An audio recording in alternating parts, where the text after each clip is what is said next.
Saíram duas pesquisas hoje, né? Pesquisa XP e pesquisa Datafolha sobre a atuação dos políticos, né? Dos governadores, do presidente Jair Bolsonaro na crise. E desde logo saltam alguns dados aí, né? Eu já recomendei aqui um seriado que é antigo e agora tem uma edição nova, né, que eu já vi também, né, que é o Sessão de Terapia, né? Acho que o original, a primeira série é de 2013, acho, se não me engano, né, já tem tempo, né, e agora tem a outra, né, recentemente. As duas excepcionais. Excepcional porque as pessoas às vezes não... Eu peço perdão aos profissionais da área se eu não me expressar com a devida precisão, mas acho que direi uma coisa que no geral está certo. Ninguém vai fazer análise, ninguém deita num divã ou encontra um psicanalista, um psicólogo para mudar, né? Quer dizer, eu entro sendo uma coisa e saio de lá sendo outra. Em última instância, a gente é o que é e é o que vai aprendendo ao longo da vida. O que a psicanálise pode fazer por você, o que a análise pode fazer por você, vou mexer um pouquinho aqui na iluminação, o que ela pode fazer por você é o seguinte: se uma determinada característica sua, uma determinada vivência sua, um determinado trauma seu, faz de você uma pessoa que sofre brutalmente por aquilo, né? Um sofredor, ou se você, em razão disso, faz outros sofrerem, né? Na verdade, eu vou com a concordância preferencial, faz sofrer os outros, né? O sofrer também é admitida, mas eu prefiro a clássica, né? Faz sofrer os outros. O que a psicanálise pode fazer por você, o que a análise pode fazer por você é o seguinte: trabalhar isso para que você pare de sofrer ou sofra menos, né? Porque o sofrimento também é parte do aprendizado da vida, e para que não faça os outros sofrer. Em última instância, você faz análise para que você conviva melhor com aquilo que você é, né? E para que você seja melhor para os outros, né? Tornando a vida mais fácil, a sua e a de terceiros. É por isso, né? Ninguém vai fazer uma análise esperando, olha, eu chego aqui, desligo um botãozinho, ligo o outro e pronto, e está tudo resolvido, né? É nesse sentido que se diz que uma terapia, uma análise, ela não tem um processo de cura propriamente. O ideal, quem dera, é que todo mundo estivesse fazendo análise o tempo todo e buscando se entender o tempo todo. Por que eu estou falando isso? Porque o presidente Jair Bolsonaro, ele poderia, né, nesta hora, estar conversando com os governadores para se entender com eles, para ter uma política única. Em vez disso, ele os insulta. Ele poderia estar mantendo um diálogo com os cientistas, né? com os epidemiologistas, com os médicos, com os estudiosos da área. Em vez disso, ele os hostiliza. Ele poderia se colocar, em suma, como líder de uma nação cheia de desigualdades. Ele é o presidente de uma das maiores democracias do planeta, e também de uma das mais desiguais e cheias de... para o bem e para o mal. Para o bem e para o mal. Para o mal, porque são as desigualdades conhecidas, sociais, de renda, que faz com que tenhamos tantos Brasis econômicos dentro do Brasil, mas também há as outras diferenças, as boas, as diferenças culturais, a riqueza da nossa cultura, essas diferenças que fazem com que a gente seja, em muitos aspectos, um povo... Todo povo é singular a seu modo, é claro. Mas nós temos singularidades que são, sim, adoráveis. E ele poderia, então, estar sendo o líder dessa nação, né? Em vez disso, ele prefere se colocar como líder de uma facção, da sua turma, do seu grupo. Notem.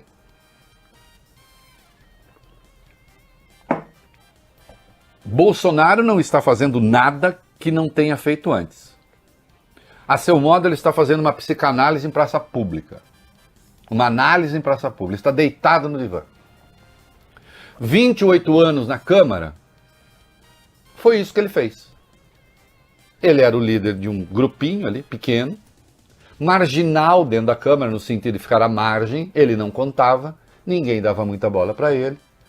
E quando a sua voz era ouvida, se chegava à conclusão de que talvez não, de que não valia a pena mesmo ouvir, porque, infelizmente, ele abraçou a agenda da defesa da ditadura, da tortura. Bom, isso é conhecido, né? São memoráveis as suas entrevistas falando que o Brasil precisaria pelo menos fuzilar umas 30 mil pessoas no Brasil. Pregando o fuzilamento do presidente Fernando Henrique Cardoso quando optou pelas privatizações. Depois disse, não, era metáfora. Puxa, né? Pegue a entrevista e você verá que não.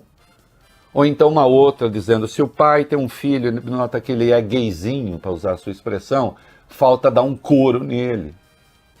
Coisas que não foram retiradas. Né? Perdão, hein? Não é coronavírus. Muito bem. Esse homem chegou a presidente da República. Era aquele isolado que continua isolado. Fez uma campanha também contra o mundo. Então você tinha ali um deputado contra o mundo. Ele vivia dizendo, ele tem numa entrevista também, se eu pudesse, eu fechava o parlamento. Se eu for presidente da República, tem que fechar o parlamento. Ah, depois mudou de ideia. De qualquer modo, era Bolsonaro contra o mundo. Né?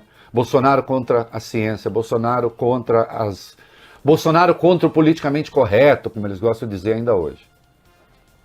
Fez uma campanha eleitoral, de algum modo, também contra o mundo, se bem que aí há uma farsa. Há uma farsa ainda não devidamente desnudada. Havia muito, Bolsonaro estava com um núcleo bastante sólido de empresários apoiando a candidatura dele. Ainda que parecesse um azarão. Mas havia. Parte dessa gente hoje é quem pressiona para que ele coloque fim, ainda que pela via da truculência, impossível, diga-se, à quarentena. Mas, de qualquer modo, criou-se a fantasia do candidato do não sistema contra o mundo. Embora ninguém fosse a sua maneira mais, digamos, sistêmico do que ele, porque era um político, fez filhos políticos, empregou familiares na máquina pública. Há muitos anos, há quantos anos a família Bolsonaro vive de dinheiro que tem origem na máquina pública? Não estou dizendo que seja ilegal, mas tem origem na máquina pública, não é no setor privado. Ele virou deputado, o filho virou deputado estadual, o outro virou vereador, o outro virou deputado federal. Servidores da Câmara dedicavam-se a fazeres ali domésticos. Máquina pública. Não o capital privado. Né? Nunca foi um liberal, sempre teve uma visão estatista do mundo, depois tentou se converter, mas essas são lateralidades. O fato é que se criou uma candidatura contra o mundo. Contra os outros. Né? O não establishment. Quiseram as circunstâncias que um antipetismo formidável e frequentemente por bons motivos, é bom que se diga, que o assalto à máquina pública aconteceu. Né? Não adianta tentar dourar a pílula. Se as circunstâncias não foram bem essas que dizem, não interessa. Aconteceu. Ah, mas você não é aquele que diz que o Sérgio Moro condenou Lula sem prova? Sou eu mesmo. Aqui eu estou tratando da questão jurídica, técnica. Mas o assalto à máquina pública aconteceu. Este antipetismo, a incapacidade dos adversários do PT de criar e de estabelecer uma candidatura que pudesse ter a contundência que esse antipetismo esperava. Que isso não aconteceu. A Lava Jato, Sérgio Moro e a Lava Jato assumindo uma militância claramente política. Não bolsonarista exatamente, mas contra a chamada velha política. Destroçando os espaços tradicionais de interlocução. E, finalmente, uma facada desferida por um destrambelhado. O bolsonarismo diz que é uma grande tramóia, não há a menor evidência disso. Isso tudo se somou para levar aquele deputado do baixo clero, acostumado à divisão, acostumado a seu mundo pequeno, acostumado a ofender, nunca a dialogar, acostumado a atacar, nunca a compor, acostumado ao confronto, nunca ao entendimento, fez com que chegasse à presidência. Por que eu comecei falando da psicanálise? Porque não chegou à presidência um outro Bolsonaro, chegou à presidência o Bolsonaro que existia.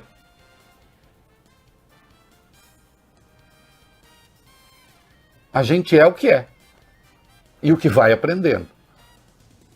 Mas inexiste aquele botãozinho para falar, agora eu desligo. E nós teremos outro. Não, não teremos. Volto ainda às circunstâncias que não são da nossa escolha, que não são da escolha de ninguém. Como disse um pensador, são eventos que estão na árvore dos acontecimentos. Criou-se o chamado parlamentarismo branco informal no Brasil. Justamente em razão da incapacidade do Bolsonaro de formar uma base de apoio. Base de apoio que ele nunca quis, porque fazia parte da fantasia da não política.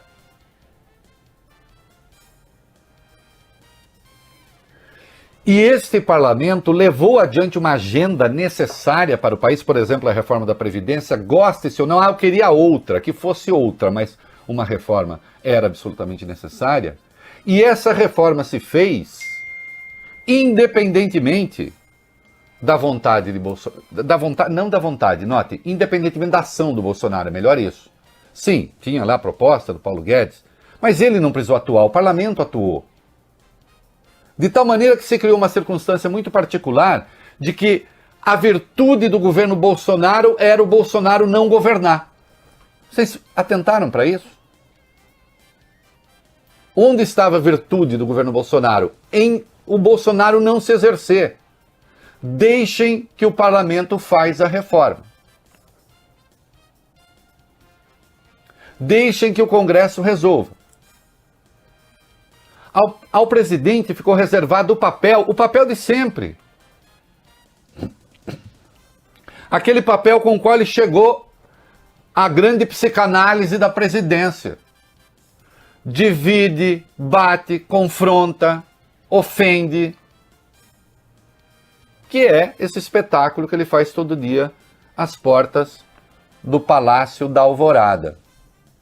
Pelo amor de Deus, parem de falar Palácio do Alvorada, tá? É Palácio da Alvorada. E eu estou no Alvorada porque se entende Palácio da Alvorada, no Palácio, a elipse de Palácio. Então, Palácio da Alvorada. Esse espetáculo que vemos todo dia ali. Ele podia se dedicar àquilo, ele podia se dedicar ao confronto, ele podia se dedicar à divisão, ele poderia se dedicar ao achincalhe, enquanto, como disse e escreveu, na verdade, o poeta Fernando Pessoa, mordomos invisíveis administravam a casa. Que mordomos invisíveis eram esses, ou nem tão invisíveis assim? Aqueles que levavam adiante as reformas. Ou que levou adiante a reforma da Previdência. Não se enganem, sem reforma da Previdência, o governo Bolsonaro teria caído já. Lá atrás.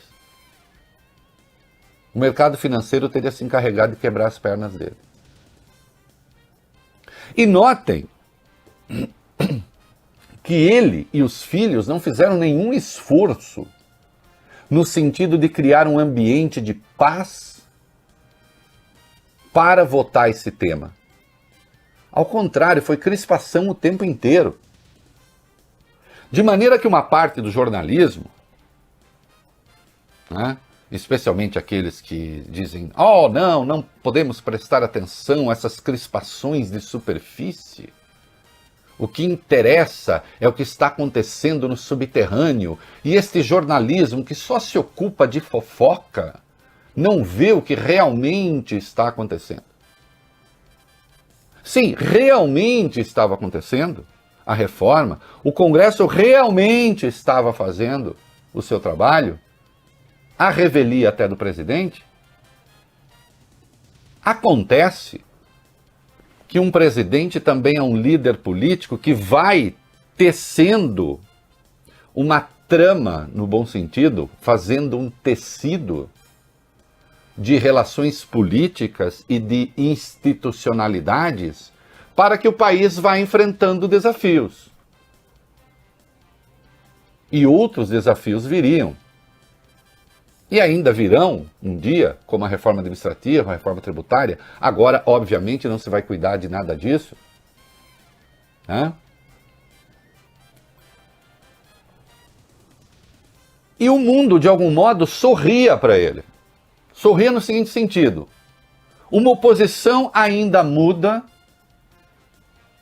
que ainda não se recuperou, essa que é a verdade da derrota, que ainda não encontrou um discurso que consiga conciliar o confronto a Bolsonaro e uma devida revisão maiúscula, madura, adulta do seu passado. Então ainda estamos ali numa espécie de transe no mundo da oposição. Este Congresso que formou um centro-direita que tendia a levar a coisa adiante, e tudo parecia bem. A economia, é verdade, já estava tossindo um pouco, algumas teorias do Paulo Guedes, não vou entrar em minudências agora, mas um liberalismo um pouco velho, um pouco ultrapassado, que até brinquei aqui uma vez, liberalismo Cinca Chambord, né? Quem não sabe o que é, depois procura na internet, né? Uma coisa já meio cafona, meio passadista, mas de qualquer modo havia as expectativas positivas. De certo modo, eu cansei de ouvir analistas dizendo tudo mais constante, ainda que a economia cresça muito pouco, tal, Bolsonaro se reelege com facilidade. Eu não sei se vai se reeleger ou não, eu não faço esse tipo de previsão. Acontece que ninguém contava com o Walking Dead, né? O Flying Dead, o Floating Dead. Essa coisa que não é exatamente uma vida, mas que se insinua na vida e a arranca e a extermina e torna corpos zumbis de sua não moral, que desestruturou sistemas de saúde e economias de todo o planeta, não só do Brasil.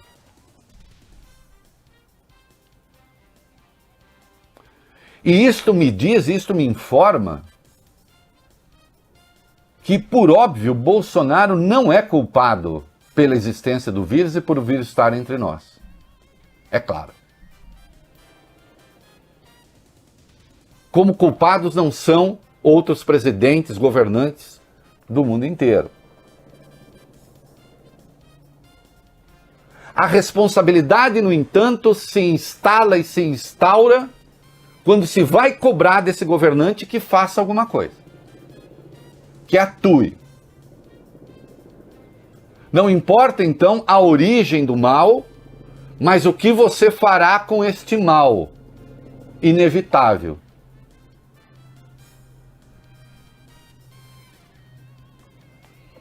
E aí, diante dessas circunstâncias, você precisa, e o mundo precisa, do líder que saiba somar, não dividir. Do líder que saiba juntar, não confrontar. do líder que saiba abraçar e não dar cotoveladas, hostilizar. Sem o que o país enfrentará suas dificuldades com muito mais sortilégios.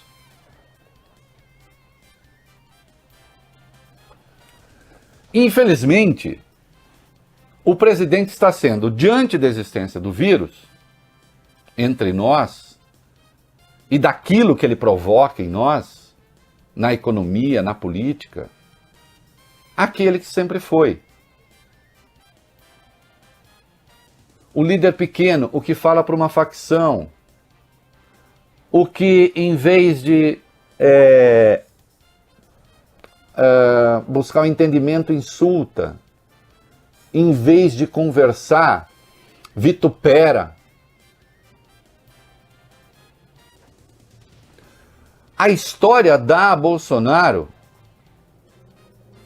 por caminhos tortos, pelo caminho da tragédia até, pela qual ninguém pode responder, a chance única, e eu espero que seja única mesmo, que a gente não venha a viver de novo essas circunstâncias, a chance única de realmente ser o líder. De realmente falar a todos. De realmente se expressar acima das facções. Em vez disso, porque ele se nega a se submeter a um processo psicanalítico, ainda que por metáfora, que é o da reflexão, da conversa, do entendimento. Em vez disso, ele volta a ser aquilo que ele era, que sempre foi.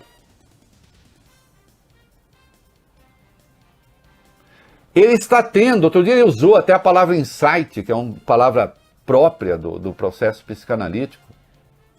Ele diz que teve um insight quando ele decidiu, se não me engano foi nessa circunstância, quando ele decidiu se opor à quarentena. Isso não foi insight.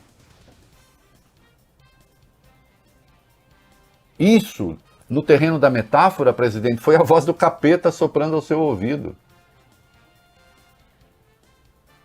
Porque notem, e isso aqui é muito importante o que eu vou dizer agora. Muito importante. É evidente que a própria quarentena precisa ser repensada. Precisa ser mudada. Nós não chegamos à quinta essência da quarentena. Não existe uma quarentena no mundo das ideias perfeita, intocável, de que a quarentena aqui no Brasil seja expressão incorrigível. Não. Há coisas a fazer. Essa quarentena pode aumentar a desnutrição de pessoas. Certamente vai aumentar a pobreza.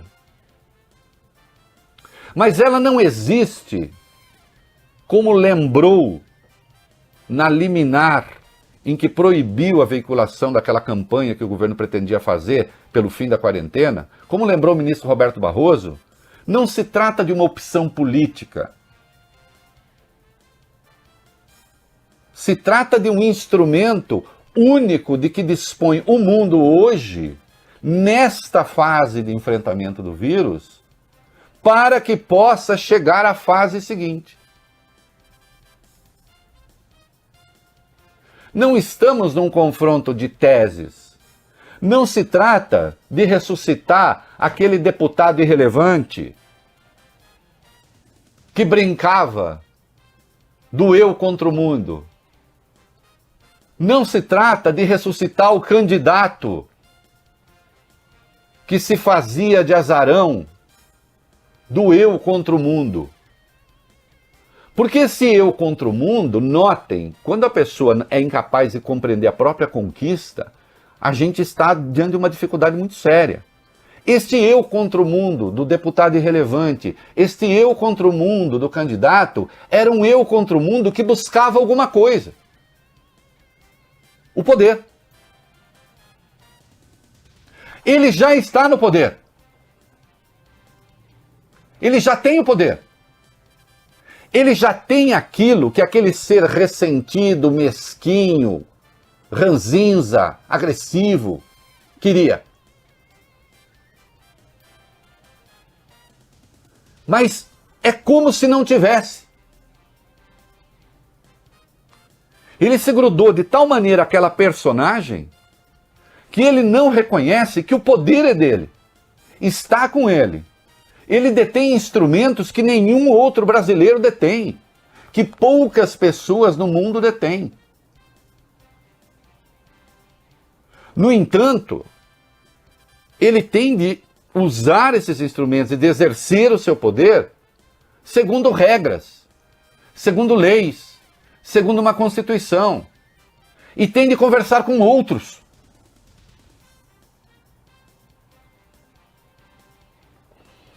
Mas o ser ressentido que mora eventualmente dentro da gente, mal trabalhado, jamais vai reconhecer a mudança de status, a mudança de situação.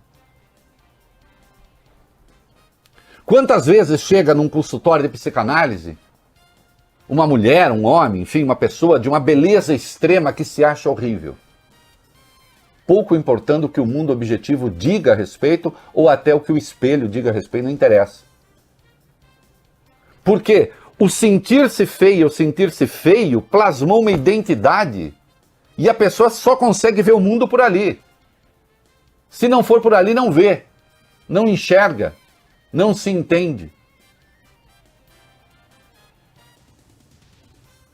E infelizmente está mal cercado de algumas poucas pessoas, e não me refiro ao círculo militar aí, não, que esse está tentando ver se o tira disso,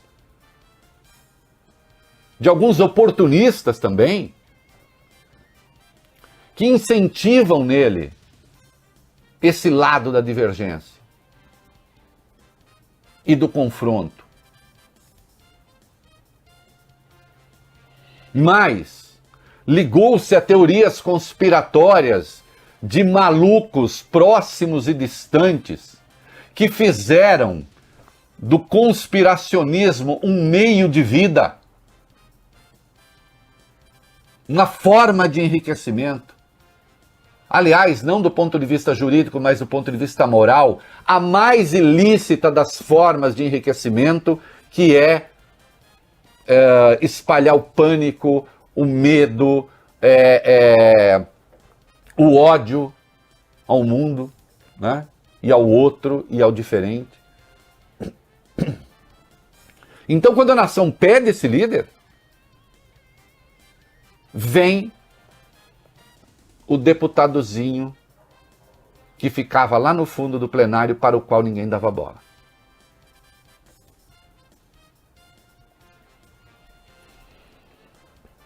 A sua estrutura de comunicação está montada para este ser, não para o estadista. Infelizmente. E aí você poderia dizer, já caminhando para a conclusão, mas está dando certo. Notem que a população está aprovando. Não, não está. 2 pesquisas saíram hoje, nós vamos ver daqui a pouco, indicam a queda brutal de prestígio de Bolsonaro, mas evidenciam que aqueles que ele marca como adversários estão tendo um salto brutal de reputação, para cima, para o bem. Sim, é uma aposta terrível. E ele a vocalizou hoje. Esta aposta terrível é que daqui a pouco tem depredação, daqui a pouco tem caos, daqui a pouco tem não sei o quê, e parece que ele se prepara para eu não disse, eu não falei. Só que eu preciso lembrar a este presidente que mesmo nessas circunstâncias, que ninguém espera, ninguém quer, e nas quais pelo menos ninguém deveria apostar, ainda temos leis, ainda temos uma organização, ainda temos o Estado de Direito, ainda temos poderes na República. Não é? E a democracia e o Estado de Direito vão sobreviver ao vírus. Não é? Ele nos mata a alguns e vai matar outros tantos, como brasileiros, como seres do mundo.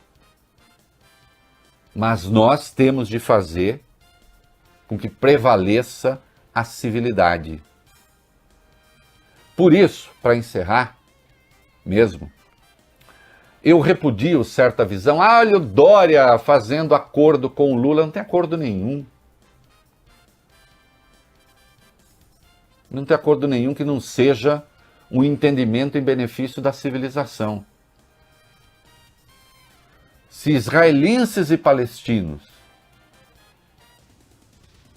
conseguiram superar, para efeitos de combate ao vírus,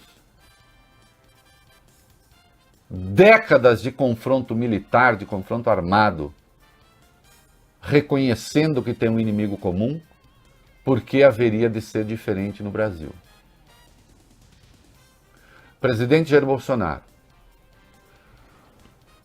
essa escolha que o senhor fez está tecnicamente errada, está politicamente errada, cientificamente errada, e não está trazendo os benefícios que o senhor espera. E o eventual benefício de triunfar sobre o desastre é uma aposta que não se deve fazer, porque isso significaria uma tragédia de dimensões inimagináveis para o conjunto dos brasileiros.